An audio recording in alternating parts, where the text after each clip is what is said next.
Hey, welcome back for another midweek market update. For those of you that are clients, you'll likely see some trades when you go to the transaction tab in your accounts. We did make some changes to the fixed income side of the portfolio last night. Next week, we'll be going into a lot of detail on those changes, why they were made. It's all positive. Um, but if you do see that some trades were made in your account, it's accurate. Nothing's wrong.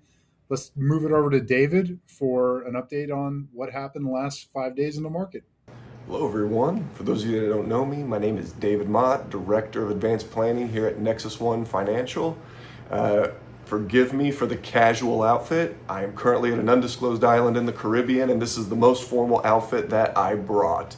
But albeit I look at the markets 24/7 as a member of the investment committee, I'm knee deep in it no matter where I am in the world, and more than happy to give you this market update. S&P 500 the last 5 days is down about 1 to 1.5%, bringing the year-to-date total in between 2 to 2.5%. Now, yesterday we had a heck of a rally on Monday, over 1% up. S&P 500 came very close to its 200-day moving average, a very important technical number in our industry, one that we use in our algorithm amongst many others, and it ricocheted beautifully like the floor it is, rallying 1%. A lot going on in the world, good, bad, ugly, so let's jump right in. So let's talk about some of the good things that we saw in the market. Even though I realize it was down 1.5% in the last 5 trading days, there's always good news. There's always some silver linings in there. When it comes to where the pullbacks were, it was largely in the finance sector. Not necessarily good, but what that means is it was not in tech. Tech somewhat held its own. Tech was really residual in the last 5 days, which is actually a good thing because it's so overweighted in the S&P 500. Capital preservation firms are always looking for that triggering catalyst, if you will, and this war in the Middle East absolutely fits that bill. And we are very pleasantly surprised to see that tech is holding its own. So it's not necessarily a conversation of a tremendous pullback or bubble. It doesn't appear to be that at this time. What this more so is a conversation of, has tech crested?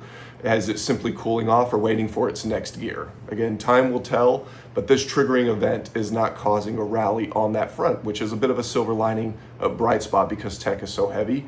When it comes to some of the data that came out, some pretty good bright spots there. At CPI at 0.3% month over month, better than expected. So inflation actually came in better than analysts were hoping. The PCE, which Fed Jerome Powell loves to use, great metric, came in about flat as expected, still over 2% of their stated objective. But again, judge a man by what he does, not what he says. Being over 2% hasn't stopped the Fed from making some rate cut moves in the past. As long as we're under 3%, it feels like the Fed feels they have the bandwidth to make whatever move they need. When it comes to the manufacturing new orders, slightly lower than expectations. However, if we take a look a little bit deeper into the factory and the durable, slightly ahead. So it's a bit of a mixed bag overall. New orders on the manufacturing slightly down, but a bright spot there was the backlogs. Heavy backlogs tend to keep these factories running a little longer, buying us time, if you will. So that was a little bit of a bright spot on some of the data that we saw come out last week. But of course, if it's down 1.5%, some bad stuff had to go on, right? What caused that pullback? Well, one, the war is still going on. The Strait of Hormuz is still down. The U.S. continues, and its allies continue to say we will escort ships. Largely has not happened at this time. There is some talks and some moves to pull some strategic reserves to somewhat shore up the oil supply for this 20% pinch we're seeing. But again, oil prices are holding at a very annoying but okay level.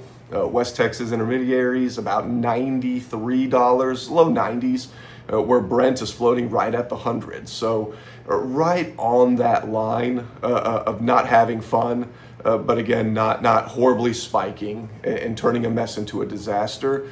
One piece of data that came out that was a bit of a nasty pinch was the revision on GDP.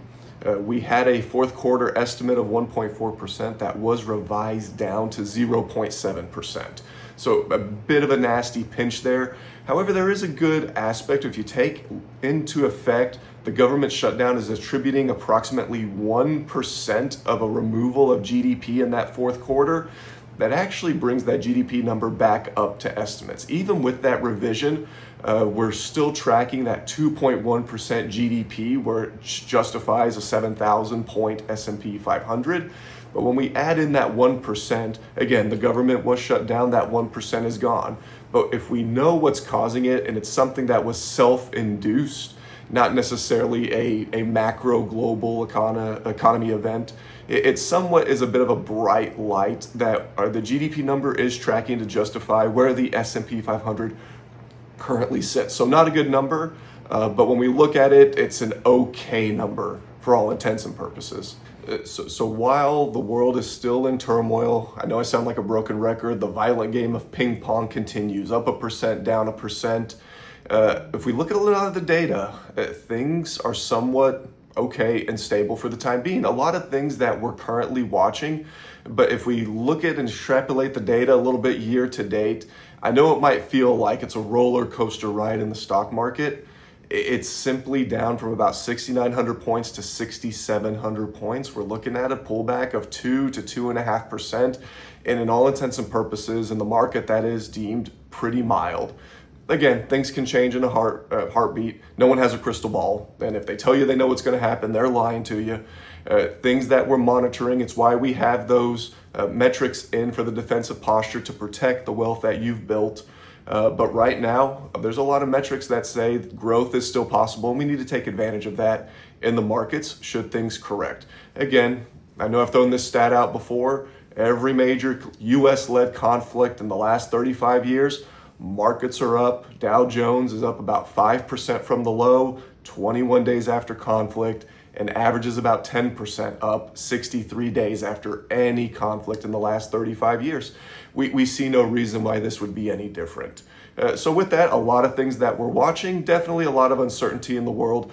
There's a lot of good data points in the market that are green at the moment. So with that, we'll keep watching. Next up on the list is the good old PPI, the purchasing index, which is a good forecasting of the inflation to come, what all these producers have coming down the line. That number comes out later this week. Again, if you have any questions about anything I've said, feel free to call your advisor or myself direct. Happy to do a deeper dive. Hope you all have a great week. We appreciate your business and thank you for watching.